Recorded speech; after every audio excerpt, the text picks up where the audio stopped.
pessoal, eu sou Alexandra Fará, eu sou jornalista de moda e de sustentabilidade e hoje eu estou nesse prédio lindo aqui no MAM do Rio de Janeiro, Museu de Arte Moderna, e a gente vai conversar, a gente vai aprender um pouco mais da relação de arte com sustentabilidade em todas as esferas. Bom, aqui do meu lado eu tenho o trio que toma conta do museu e o Fábio Schwarzwald, que é o diretor executivo.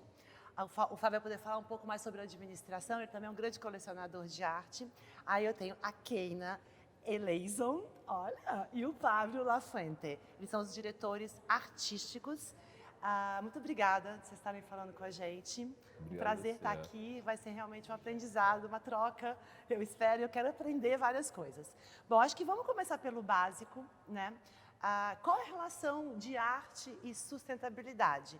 Assim, no meu ponto de vista, a arte é sempre feita peça única, feita à mão, né? Que transmite um conhecimento e todo. Então, assim, já é meio natural, assim, para mim, achar que a arte é mais sustentável, por exemplo, que a indústria da moda, que é a minha, que a gente faz coisas em muitas escalas.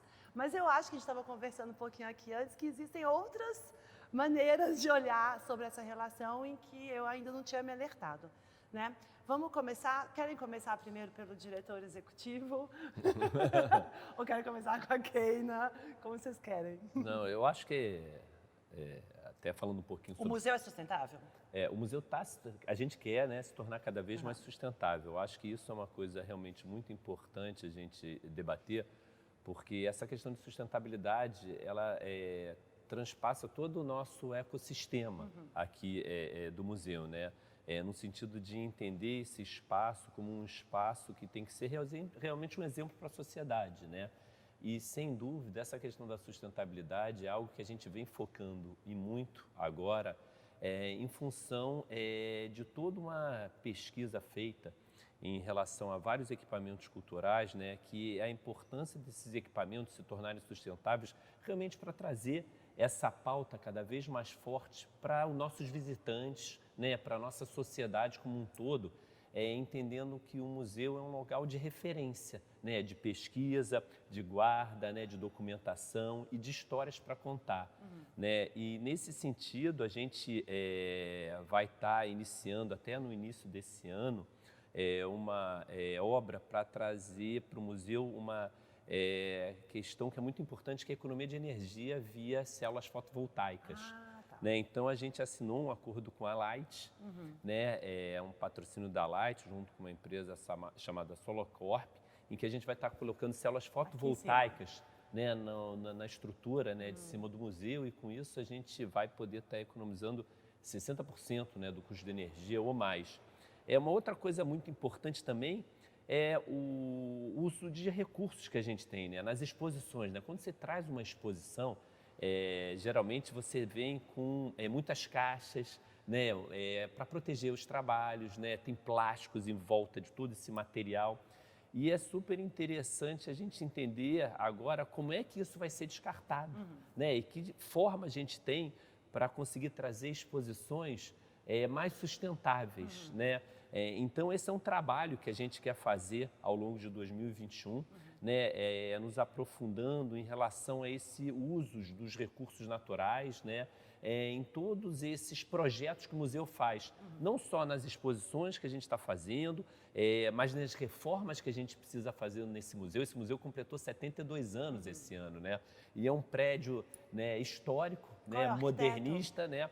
É o Afonso Reide, né? É um prédio que hoje é o símbolo, né, do modernismo, né, aqui no Brasil.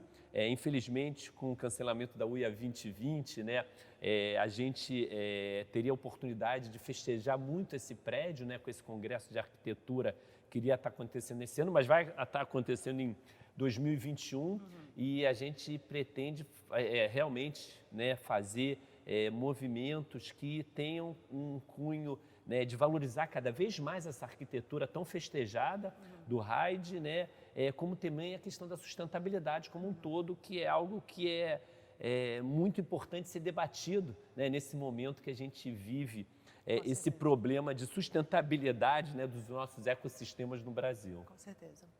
É isso mesmo. Bom, então você falou um pouco da sustentabilidade corporativa, assim, do prédio, de como que você, enquanto escritório, vocês podem funcionar de uma maneira, né? E a gente está aqui em torno, né, de um espaço que tem o mar, esse monte de palmeira, coqueiros, né? Já é inspirador, fica mais fácil tentar fazer sustentabilidade aqui. Vocês reciclam lixo? Já está tudo encaminhado, assim, né? Isso, a gente tem essa coleta de lixo separado, assim, reciclar o lixo, compostagem, você tem que ter um volume muito grande, né? Mas eu acho que nesse sentido, o tratamento da água, o tratamento do lixo, a gente quer voltar a ter uma escola de arte aqui, que é o Bloco Escola, que no início da constituição desse museu, ele tinha um tripé: arte, educação e cultura. E o Bloco Escola agora está sendo resgatado, né, nessa nova gestão. E, sem dúvida nenhuma, essa situação da sustentabilidade, ela vai permear todos os nossos cursos. Com certeza. Né? Vai permear todas as nossas questões, até porque nós trabalhamos, né, num local em que é comum a todo ser humano, que é o planeta Terra. Né? E a gente tem que manter isso. Né? E, sem dúvida nenhuma, esse trabalho ele precisa ser constantemente, né, abordado. O tempo inteiro, não existe um fim. Não existe um fim, o tempo inteiro abordado. E eu acho que os museus, eles têm hoje essa preocupação muito latente, né, de entender a sua territorialidade e cuidar disso. Isso é um exemplo, né? mesmo. Isso é um exemplo. A gente está aqui na Baía de Guanabara, né? E a gente quer trazer projetos para despoluir a Baía de Guanabara. Né? Um museu conectado à nossa situação atual. Isso mesmo. Né? Do mundo, da cidade, do país. Porque muito tempo ficou descolado, né? E o museu tem esse papel, né? Esse papel de estar trazendo esses assuntos relevantes para o nosso público. Né? Isso mesmo. E se tornar dessa forma um museu muito mais interessante. Keina, qual é o seu ponto de vista do relacionamento de arte e sustentabilidade? Para mim já como começa... diretora artística. Para mim e para Pablo também, se eu posso falar tranquilamente, já começa com caráter histórico. Que o museu entra num projeto, num pensamento modernista de um encontro de atuação pública do que pode ser o museu. Quando o Ride e Lota, que né, foi arquiteta desse projeto todo do parque, pensam não só o prédio, né, não só essa arquitetura, mas toda a arquitetura urbanística, todas junto também com Burle Marx, toda essa relação com a natureza, com a própria Baía de Guanabara, até onde vai entrar o concreto, aonde vai entrar o verde, como que a gente pensa isso, como que a gente entrega isso para um público. Então tem um histórico para pensar humano que já é muito forte, que a gente pode trazer de volta tranquilamente, facilmente. Essa ideia de ter um prédio que a maioria são paredes de vidro, para que a gente consiga alcançar de dentro o que está fora. Então, tem pensamentos que para a gente são importantíssimos e que estão totalmente ligados à sustentabilidade. Não só como um tema, porque para a gente desenvolver exposições e aspectos voltados para a relação da natureza são muito importantes, não só como um tema, mas como que a gente pensa esse desenvolvimento, como que a gente vai tratar as obras de arte que estão aqui já nas nossas coleções, né? Como que a gente vai tratar de divulgar e fazer cada vez mais relevante os acervos que a gente já tem e como que a gente traz para cá o transporte dessas obras. Pablo, queria te perguntar assim, hoje em dia a gente se fala muito em interdisciplinaridade, multidisciplinaridade, né, que são várias disciplinas diferentes convivendo. Na moda a gente vive muito isso, no design, na Breton mesmo, a gente tem o Reinaldo Lourenço, que fez essa roupa que eu estou usando, mas também faz móvel, né? Então essa troca entre vários pensamentos diferentes enriquecem muito, né? Isso é muito importante para um mundo sustentável e para a arte também. E como é que vocês trabalham hoje no contemporâneo? Acho que os irmãos Campana trazem muito isso, que é a exposição que está aqui até janeiro, não é isso? Sim, o museu é um lugar que tem, de fato, muito tipo de atividades diferentes. O museu é um lugar de criação, um lugar de exposição, um lugar de aprendizado também, um lugar de educação. Então, todas essas práticas, de fato, se alimentam umas às outras. Né? A gente pensa que é importante que isso aconteça para que uma coisa cresça mais. Na exposição, por exemplo, dos Campana, que tem uma prática já de 35 anos, a exposição celebra essa prática, a gente pode ver isso, pode ver como as práticas, uns saberes alimentam outros saberes. Como uns saberes técnicos de construção, de mobiliário, podem ser alimentados por tecnologias tradicionais de trabalho com bambu da Ásia, ou como algumas práticas tradicionais de trabalho com couro do Nordeste, que podem estar em risco de desaparição, são alimentadas pela iniciativa de contato dos campanos. Então, a ideia de sustentabilidade também é essa, é como as práticas que um museu, que uma instituição, que a arte estabelece hoje, podem, de fato, beneficiar práticas, saberes que podem estar em risco. Nesse mundo que tem muita velocidade, nem sempre dá atenção a algumas práticas que são frágeis, mas que são importantíssimas. Design e arte é uma relação muito estreita, né? Quer dizer, os irmãos Campana, eles são artistas ou eles são designers? Ou hoje em dia, quando a gente fala de multidisciplinaridade, isso deixa de ser relevante? Quem quer? Eu acho que, de fato, nomear como designer ou como artista, principalmente eles estando aqui dentro do museu, pode limitar, a gente pode jogar com essas questões. Um design que tem um histórico forte para essa prática, para esse uso do caráter artístico e matemático para desenvolver objetos para um uso que a gente não pensa imediatamente para a arte, mas ao mesmo tempo está aqui dentro do museu. A gente tem muita vontade de sentar, de usar, de deitar nos móveis deles, mas a gente não pode, porque aqui eles não são objetos para serem usados nesse sentido, mas que a gente furua essa linha de pensamento deles. Eu até completando um pouco isso que a Keina está falando, que eu acho que é muito interessante, assim, quando eles chegaram aqui, eu fui conversar com eles, eu vi os trabalhos, né? Eu, na verdade, percebi que, sem dúvida, eles também são artistas e grandes artistas, que eles utilizam aquela plataforma, né, que é a plataforma do móvel, para falar sobre o que incomoda eles no dia a dia, né, ou na vida, né? Então, eles têm uma cadeira que para mim é uma cadeira muito interessante, icônica, que é a cadeira favela, que eles até falaram que hoje não dariam esse nome, mas que eles pensaram na cadeira quando eles estavam vindo, né, da Barra da Tijuca, né, por São Conrado, e eles olham para cima e veem aquela favela monumental, aquela coisa, né, que realmente impressiona, e aí eles tiveram a ideia de fazer uma cadeira com aquelas características todas de madeirinha, em que cada pedacinho de madeira eles iam lá e iam colocando como se fosse até um mosaico, um Lego, né? Então, a forma como eles expressaram algo político, nesse caso, foi a cadeira. De repente, alguém poderia fazer uma pintura ou outros fazerem uma foto.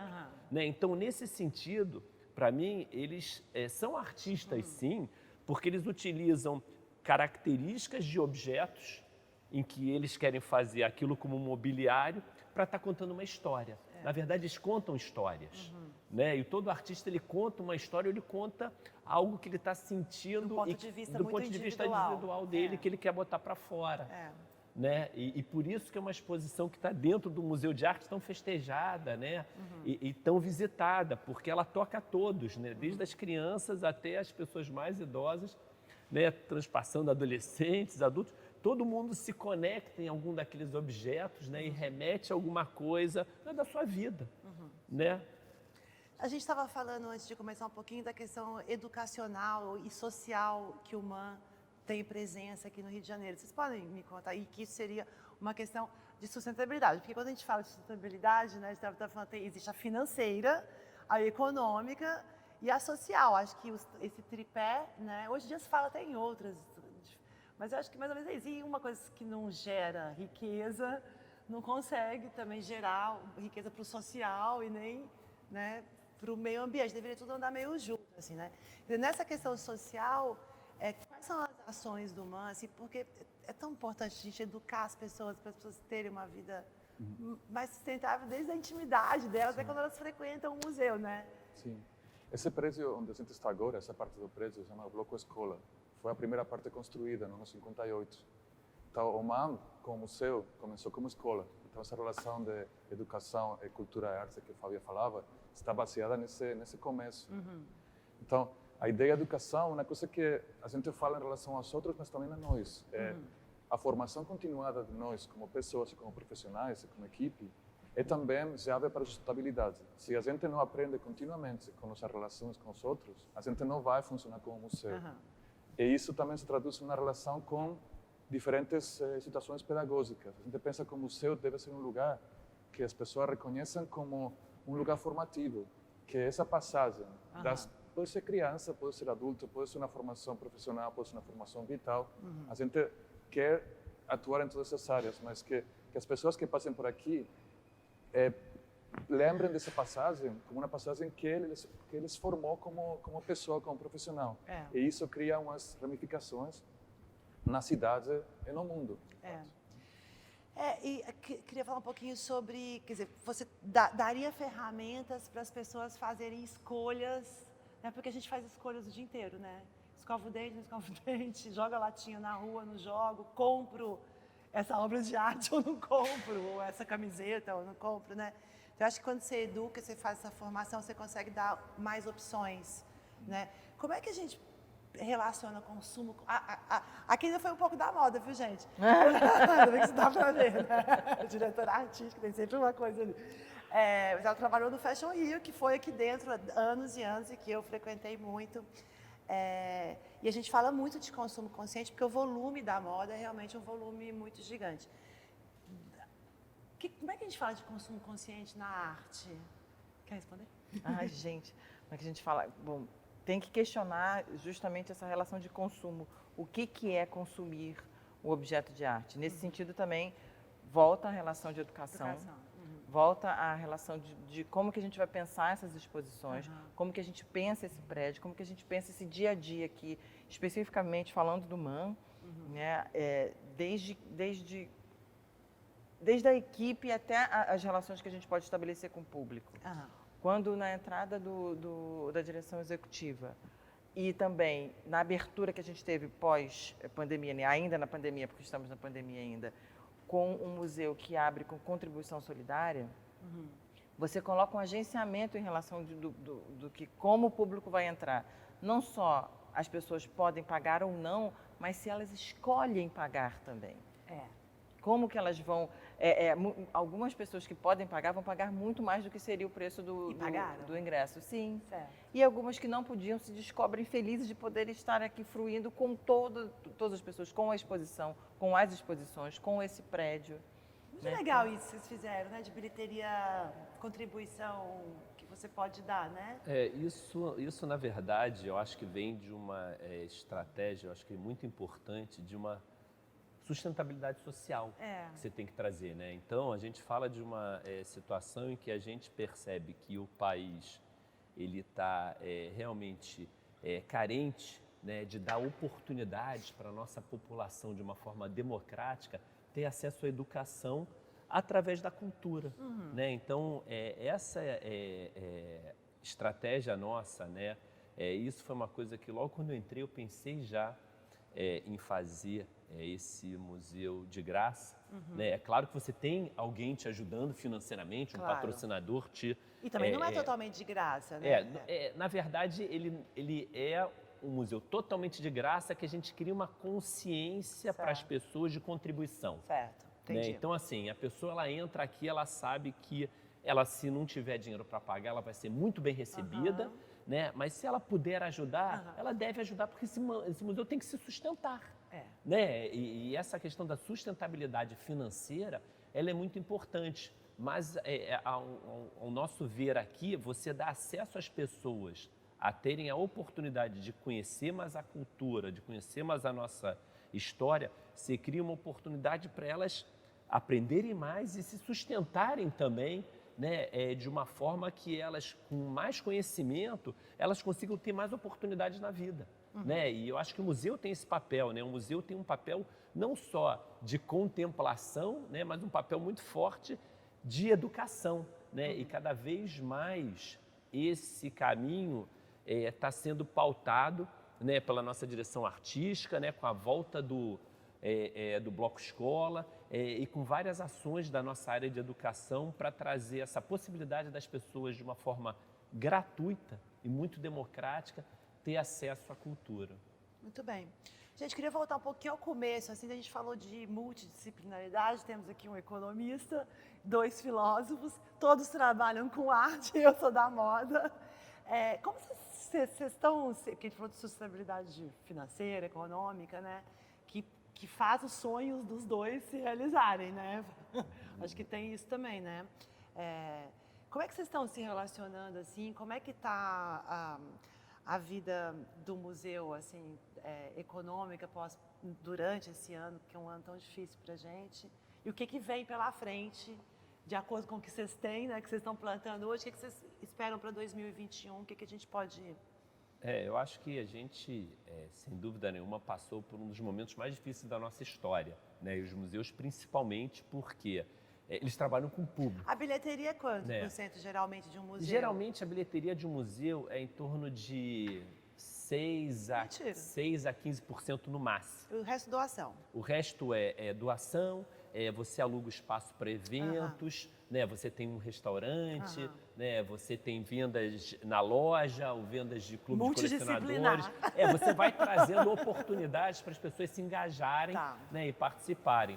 Mas, sem dúvida, foi um ano muito atípico, muito difícil, que realmente o museu passou, mas a gente passou bem, né? A gente tinha um caixa, né? E conseguiu passar bem por essa crise, mas é um desafio muito grande nesse retorno do museu, né?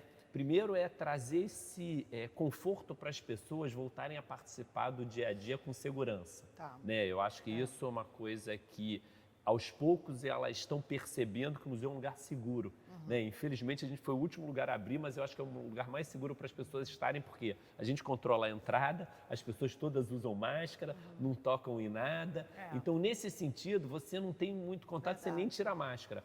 E essa volta está sendo muito importante porque você cria também um ambiente de uma oportunidade das pessoas relaxarem de novo e voltarem a ter esperança, porque quando elas vêm numa exposição, elas voltam a entender que o mundo continua e que você, de certa forma, está voltando aos poucos ao normal, né? Vendo uma exposição como a dos Campana, entendendo o que está por trás dessa exposição, né? Relaxando um pouco. Então, você tem uma saúde mental que o museu proporciona que é muito importante, né? Então, nesse sentido, acho que a manutenção da sustentabilidade dos equipamentos culturais, ela é fundamental ser muito bem entendida pelos nossos empresários. E para o nosso futuro também. Não, e para a população em geral. Porque se a gente não tiver museus potentes, a gente vai ter uma cultura fraca. Não vai ter futuro. Né? E a gente vai ter um futuro pior, fraco. Né, com menos inclusive, vamos falar democrático. Aqui uma coisa. Eu gostei muito da coisa que você falou de esperança, eu queria inclusive explorar isso com os meus. Se a pessoa pode ser amiga do MAM? Sem dúvida, ela pode entrar... De quanto a quanto? Assim, começa a partir de quanto? Começa a partir de R$200 por ano que a pessoa pode dar, até quanto ela quiser, até 5 mil, 10 mil, 15 mil, 20 mil. Claro. E cada grau acima de doação, você vai tendo outros benefícios, exatamente, né? Eu acho que seria uma prática muito sustentável, se as pessoas pudessem ser amigos do MAM, com certeza. Ajudar a sustentar um patrimônio cultural como esse, porque o que a gente sabe de história, o que a gente está fazendo no presente, define muito o nosso futuro, não é isso? Exatamente. Eu acho que tem que mesmo... e assim, falando... Manter em pé e manter saudável. E falando um pouco do que a gente conserva aqui, né? A gente tem 3 grandes coleções, né? A gente tem uma coleção de mais de 15 mil obras de arte, né? São 3 coleções, a coleção do Gilberto Chateaubriand, com 6.630 obras, a coleção do museu com mais 6.600, e a do Joaquim Paiva, já com comodato, que tem 3 mil fotos. Fora isso, a gente tem uma cinemateca. Que eu já usei muito. E é a única cinemateca da América Latina dentro de um museu e é uma das maiores que existe. Nossa, né? Com Glauber, tem muita coisa na cinemateca. Eu escrevi um livro de cinema e moda que eu usei muito a cinemateca. As pessoas são ótimas. Exatamente. Aqui. E você, o Hernani, exatamente. O Hernani tá aqui. E você precisa, para conservar 60 mil rolos de filme, 2,5 milhões de documentos, né? E todo esse maquinário, você precisa de investimento. Né? Fora isso, a gente tem uma biblioteca com mais de 31.500 títulos. Né? Então, com isso, a gente fica aqui no MAM com uma responsabilidade enorme de ser um guardião da nossa cultura. Com certeza. E eu acho que ser guardião da nova cultura é a nova moda. Eu acho que essa é aquela coisa que a gente tinha do novo. Você está sempre querendo o próximo e a gente deixou de ver muito o que a gente já fez de maravilhoso, né? Eu acho que o museu pode ser um pouco, claro que a gente quer também ver o resultado disso, mas assim, essa coisa que você falou também de que a gente entendendo o nosso histórico e valorizando, a gente consegue ter esperança. E para você ser sustentável e ter prática, porque sustentabilidade é cuidar, né? Sustentabilidade é você amar uma coisa e cuidar daquela coisa. Não é isso? Isso é ser Exatamente. sustentável no fim de tudo. E que é o que vocês estão fazendo pelo humano, né? Bom, eu queria aproveitar os minutos, a gente vai ter que encerrar daqui a pouquinho, para falar sobre projetos que vêm aí para 2021. E depois, assim, se vocês já quiserem ir pensando assim, quem são hoje em dia assim, os grandes caminhos de modo de sustentabilidade, a gente lembra muito do lixo extraordinário daquele filme, né? De gente que faz obra de arte com restos de lixo, mas é só isso, né? Acho que isso é importante, né? Ou a relação é...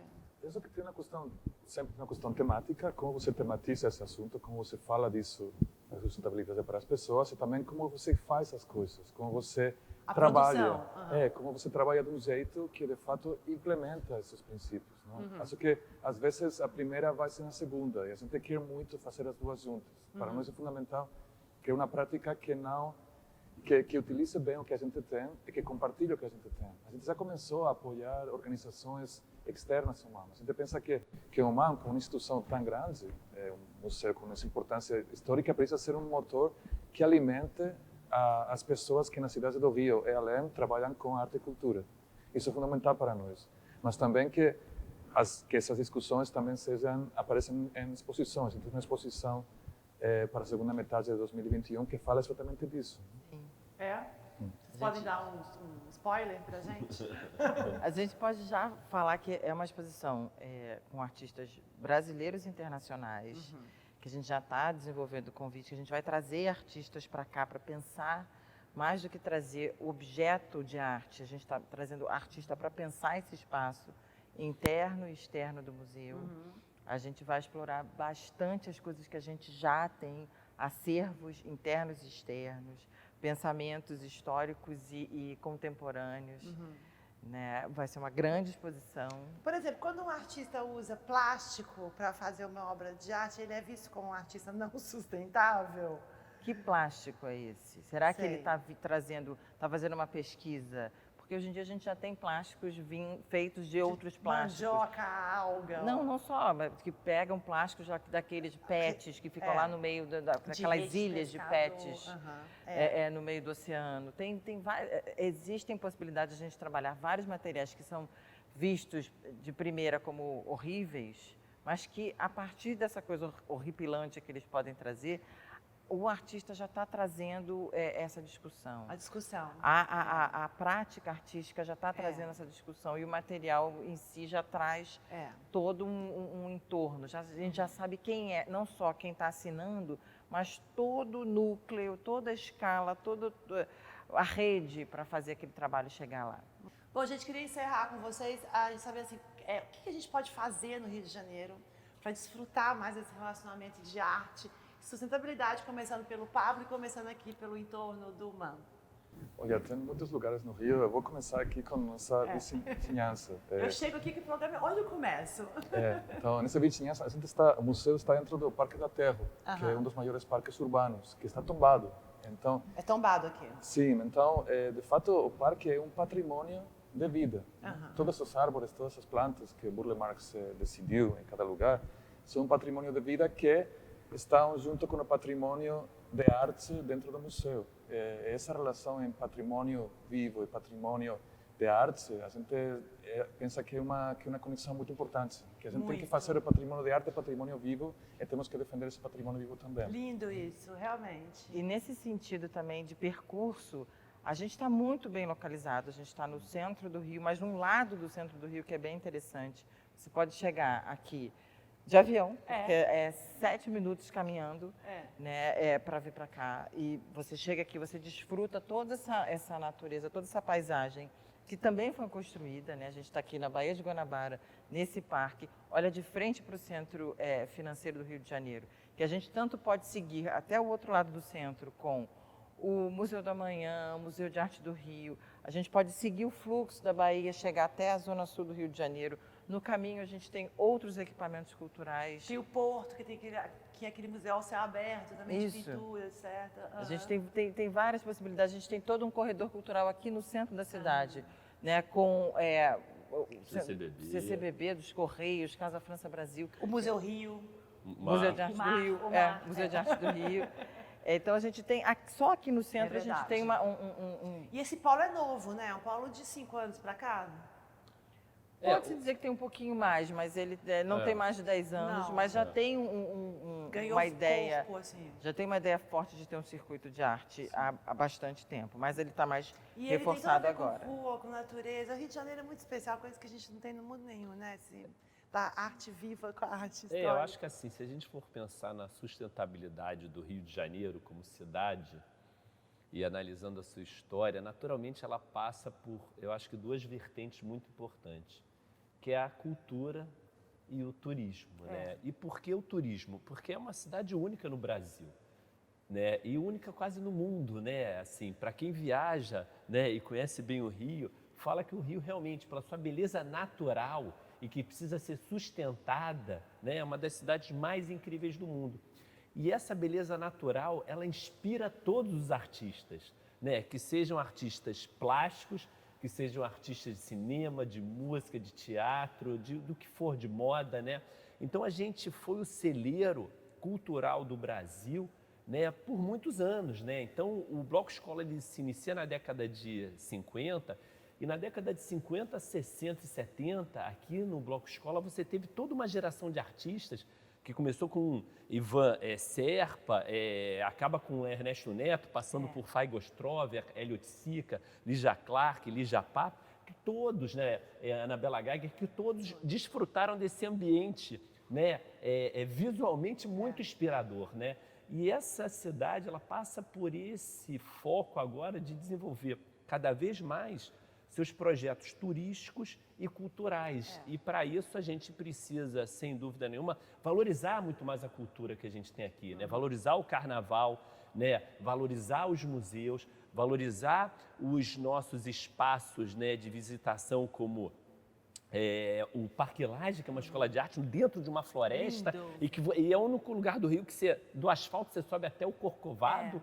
Né, que é o único, né, onde você tem uma escola de arte com aquela floresta toda em volta que você vai por um caminho de 1h20 você está no Corcovado. Então, sem dúvida nenhuma, o MAN está inserido nessa cidade e cada vez mais ele quer assumir esse papel, né, de ser um hub cultural do Rio de Janeiro e, como o Pablo colocou muito bem, ajudando a projetos de cultura periféricos que muitas vezes têm um impacto social muito grande, mas tem uma visibilidade muito baixa e não consegue captar. Né? E não consegue um apoio financeiro. Mas nem tudo é visibilidade também. Sem dúvida, não precisa de visibilidade, ele precisa ter um impacto social. E a gente tem que entender esse impacto social como algo muito importante. E o MAN, por essa monumentalidade, né, do seu espaço cultural aqui, né, que é um espaço cultural, porque a gente quer trazer música, teatro, dança, performance para esses jardins, né, mas com essa percepção de todos como um espaço potente, né, com uma transparência em gestão, focada em sustentabilidade social também, não só econômica, não só ecológica, né, a gente poder estar captando, né, apoio e recursos para ajudar esses outros equipamentos culturais que tanto sofrem nesse momento. Com um né? forte, todos os outros ganham. Exatamente. Então, assim, é muito importante a gente ir para a periferia e ajudar esses equipamentos, não querendo criar uma prática para eles, mas aprendendo com eles e ajudando eles e trazendo esse saber para dentro do museu e valorizando isso internamente. De fato, um plano cultural muito bonito também seria ir para esses museus periféricos, desde o Pontal até o Bispo de Rosário, o Museu da Maré. Dá para conhecer a cidade do Rio indo a Existem curadores ou guias que fazem isso? Devem existir. Eu não conheço. Deve existir. A gente não É consegue. fácil chegar? É fácil É chegar. fácil É chegar. fácil, É fácil chegar. Bom, gente, eu acho assim, estamos aqui, amigos do MAN, Breton, a seu dispor, eu também para ajudar nessa trajetória de vocês, muito sucesso. Eu acho que realmente, a gente falou aqui hoje que bem-estar e arte andam junto, né? Tudo é beleza, e a beleza natural, a natureza, o verde, traz uma paz para a gente, da mesma maneira que muitas obras de arte. Né? Algumas trazem uma revolução, assim, mas acho que essa procura pelo belo também, qualquer que seja o belo, né? Também é uma coisa bonita. E para a gente que está esse ano, a gente ficou tão trancado, talvez a gente passear e unir no mesmo passeio, né? algo mais cerebral, assim, ou mais emocional que a arte, também ficar debaixo desse jardim maravilhoso do Buller Marx. Todo mundo quer aprender com o Buller Marx, cuidar do seu jardim. Esse ano virou famoso cuidar do jardim, está muito dentro de casa. Eu acho que, nossa, o Rio de Janeiro é... Obrigada, Rio de Janeiro, obrigada a vocês por estarem valorizando desse ponto de vista. Eu acho que... Não, assim, só para acabar, eu acho que a gente ficou muito tempo na frente dos computadores, né? E, infelizmente, os computadores, eles sugam a nossa energia, né? Não é a mesma coisa da gente estar aqui presente, conversando, se a gente estivesse fazendo um Zoom, né? E vocês gravando Imagina isso via Zoom, né? Olha esse visual, eu quero ficar aqui para sempre entrevistando. Pode fazer todas as entrevistas do DW. E eu acho que o que o museu traz é uma coisa que é muito importante, que é recarregar essa energia das pessoas. E os jardins também. E quando você vem no museu, ou quando você vai num bosque, ou quando você vai numa área verde, você recarrega as suas energias, né? Porque arte é energia, como a natureza é energia. Né? Então, eu acho que vir aos museus nesse momento traz, como eu falei, uma saúde física também, porque tudo é químico na vida. Né? Então, quando você está bem de cabeça, teu corpo está bem. Também, quando você está mal de cabeça, você começa a ter problemas físicos, né? Com certeza. E a gente precisa estar bem de cabeça. E a natureza e a arte, ela traz essa, eu acho que, oportunidade, né? Para a gente começar a se curar um pouco de tudo isso que está ocorrendo. Por isso que uma casa com muita natureza também, a gente se E com sente muita melhor. arte, é verdade. E muita arte, a gente fala, isso mesmo, resumiu tudo. Vocês querem falar mais alguma coisa? É isso. Bom, eles querem que vocês venham aqui ver o trabalho deles, prestigiar, dar opinião, né? Sim. Saber, criticar, falar, participar. Vamos trocar. Participar. Acho que o mais importante é participar. É um local que a gente quer estar participando das nossas ideias com todos. Sim. Man.org. Man.rio. Man.rio. A gente até ficou mais fácil. Não, o Instagram. Man.rio. Man.rio. Man.rio. É isso aí. Muito obrigada mais uma vez. Até o nosso próximo talk com a Breton.